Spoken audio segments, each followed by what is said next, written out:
There. Good afternoon, everyone. Thank you for joining us at this level two and three post 16 music sector briefing. I'm Tom Connor. I'm the product manager for BTEC Music Performing Arts level two and three. I've also got Jeff Hole in the room, who's the subject advisor for music for BTEC. So he'll be keeping an eye on the chat box. There's a few slides to get through with some information on, so it might be worth holding some of the questions so you've seen the slides, so that in case it's already answered within them. There is plenty of time at the end for questions. So we'll be able to come off mute and have a discussion if needed at the end of the session. And I will crack on. Okay, so the context of today's um, briefing is we're going to look a bit at the context of what we're talking about, the outcomes of the DfE rapid review. We're going to look at the updated funding list for music. There's a little bit about planning curriculum, taking into account funding changes in the next few years. We're going to look at quick look at reminder of the resources and support we've got for our funded qualifications. There's an update about what's going on with level two. I've got some useful links for when this is shared with you, a discussion about next steps, and then plenty of time for the Q&A. So there's quite a lot to get through, but it shouldn't take too long, hopefully, based on previous briefings that we've done. Okay, so so we'll look at the context. So the context, and we're talking about the level three reform. We're going to start off with because that's the big sort of elephant in the room. This was the original reform timetable. In terms of the policy was announced in sort of 2021 about having academic and technical pathways alongside T levels, and you'd have academic qualifications, which would be A levels, and the new AAQs, which would be what the vocational qualifications would sit under. And there was a schedule for defunding started then. The criteria was then published and how to develop those qualifications in 2022, and there was a list of cycle one subject areas and sizes. So it was quite restricted of these were the subjects and the sizes you're allowed to develop within those subjects. Obviously in 2023, there was further defunding announced, and the AOs were able to submit cycle one qualifications for funding approval. And the plan was in level in 2024. We heard back from cycle one about approval. And then obviously we had a general election. This caused the cycle two, level three and level two to be paused in June. So the original AAQs in music that we were developing would have been submitted in June, at the end of June, beginning of July, but obviously the general election meant that was paused because we went to a period of general election.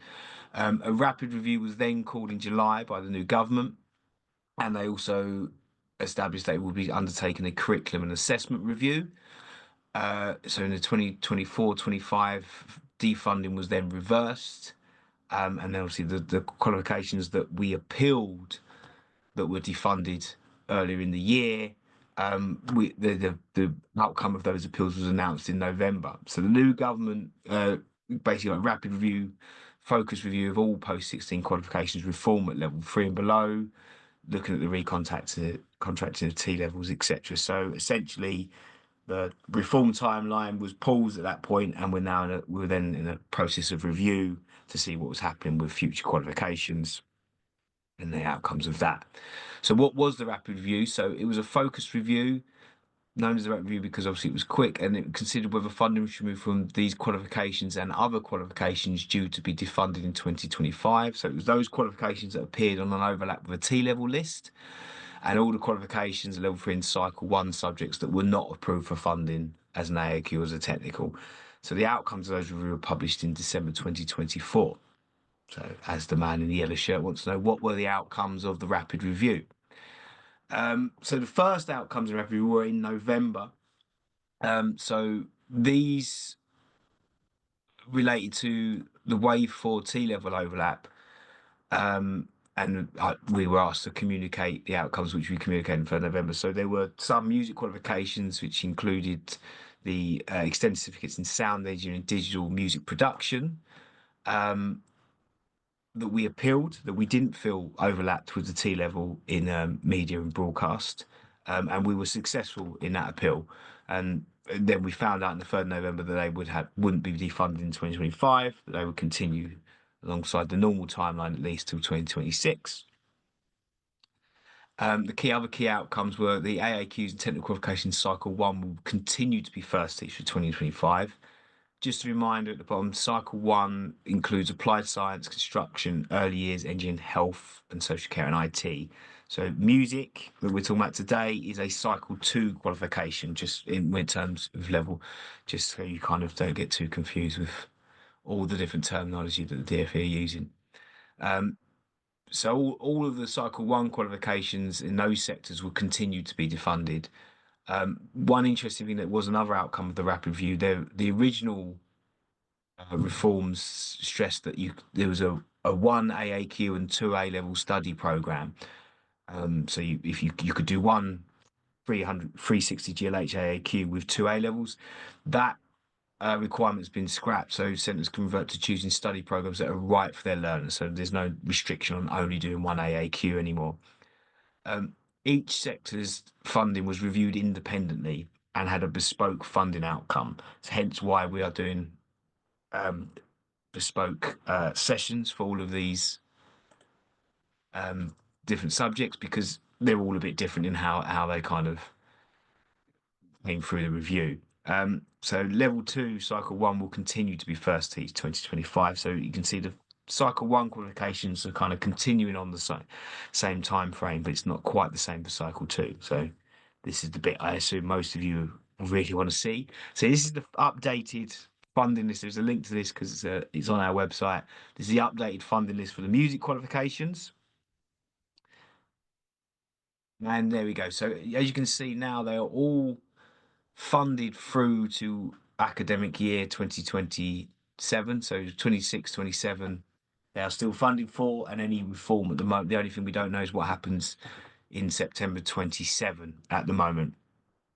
So as you can see, it's a bit of an easier kind of sell in music because it's not as complicated as some other sectors.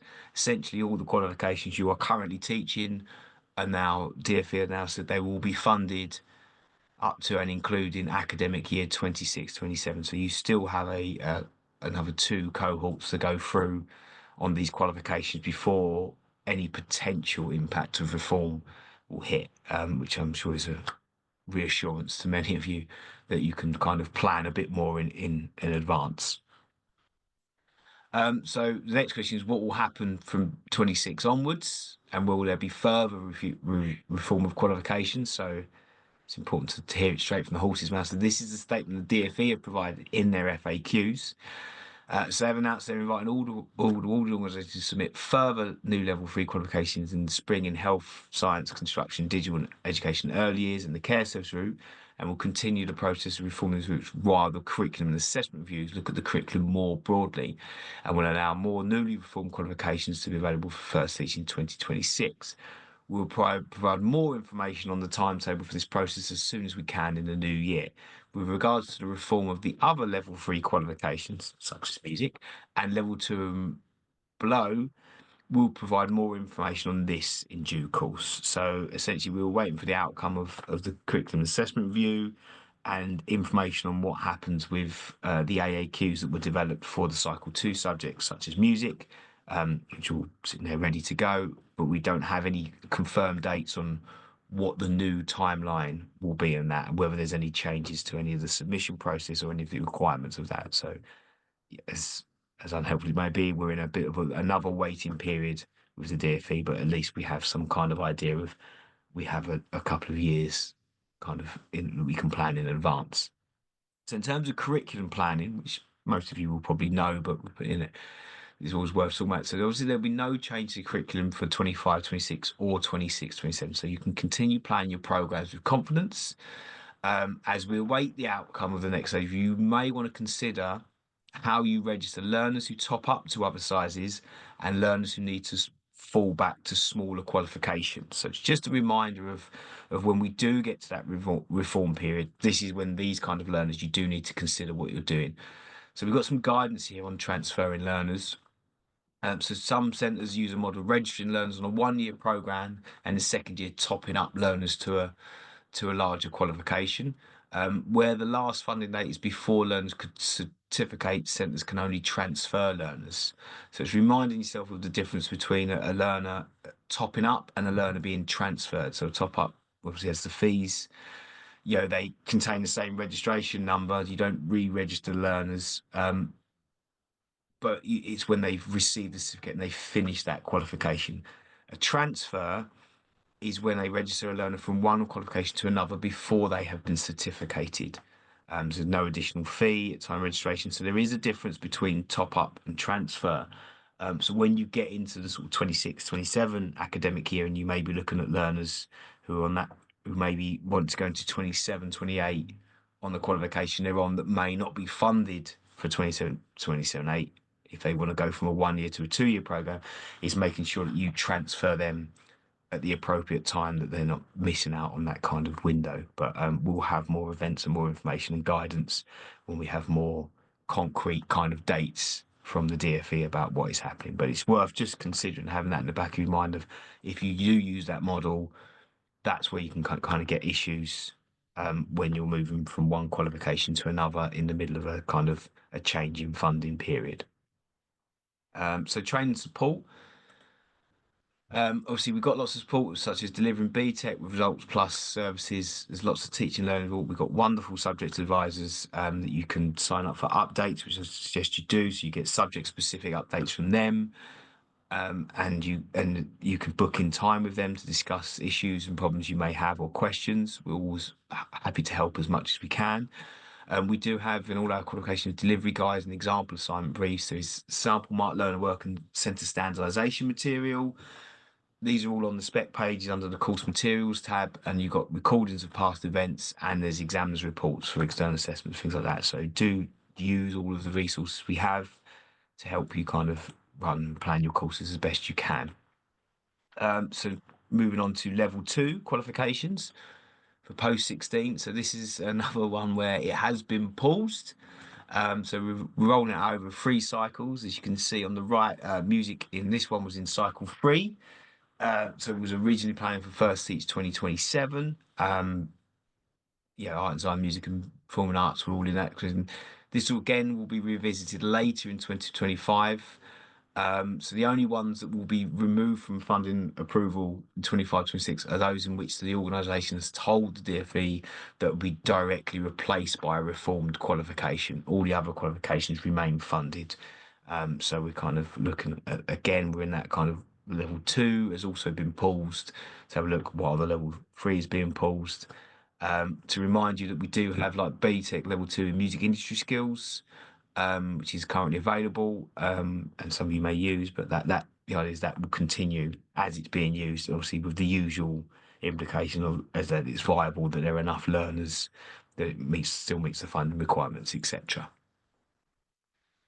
So I've attached some useful links to make it helpful for you when you get the slides. So we've got Pearson links, we've got a direct link to the funding guide, link to our level 3 reforms page. We've also got the DfE links in there, so you don't have to go searching for them. You can just click straight on them, such as the outcome of the review of the qualifications that have had funding extended, their FAQs, so you can hear exactly what they're saying about things, and their website on qualifications reform, because obviously the DfE are in charge of the reform and they're in charge of the reviews. In terms of next steps, so just a reminder, sum up, too long, didn't read. They've pulled cycle 2 submission for level 2 and 3. The submission of these qualifications will be confirmed later in 2025. So later this year, we'll know when we're submitting. Once we know we're submitting, we go through the submission process. We'll obviously put all materials up online for you to look at. The DfE will open a new cycle 2 for additional titles, and for all other sectors qualifications that they say long term, that will, once we see the outcome of the curriculum and assessment review. That's kind of where we're at. So essentially what's happened is it's been moved down the road a bit, that you can continue teaching for at least another 2 academic years and what you're doing, and later this year we'll know kind of the timeline going forward and when we can submit the qualifications that we've developed for these subjects, and we'll know the sort of first date of teaching when we can sort of publish those materials for you to see.